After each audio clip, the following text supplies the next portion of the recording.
So basically the question is when is the work finished?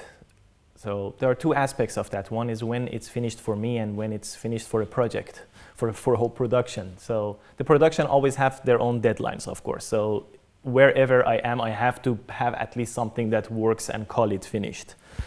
For example, for films, I will. It ends usually with the final product being sound files that I hand in to the sound engineer of the film.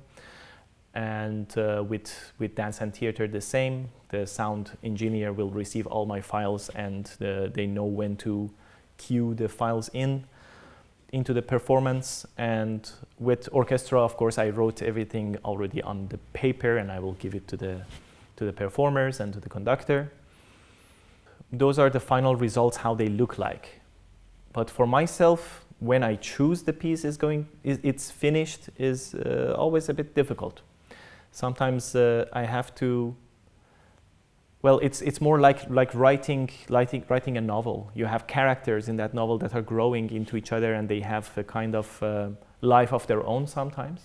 So you have to follow also where the music wants to take you sometimes as a composer, and not always force it to different directions, to try to keep myself as an observer of the material that I have. They are like creatures that are growing. I have to also see where they are growing to.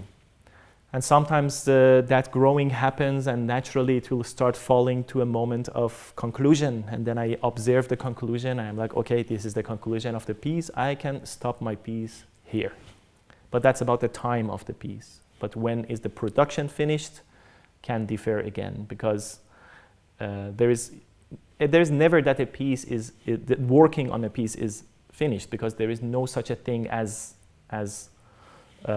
ideal piece. You can always get closer to something ideal and better. There is nothing that can be the best and it's done. So I have to sometimes choose when I'm done with that piece, because I just want to compose another one.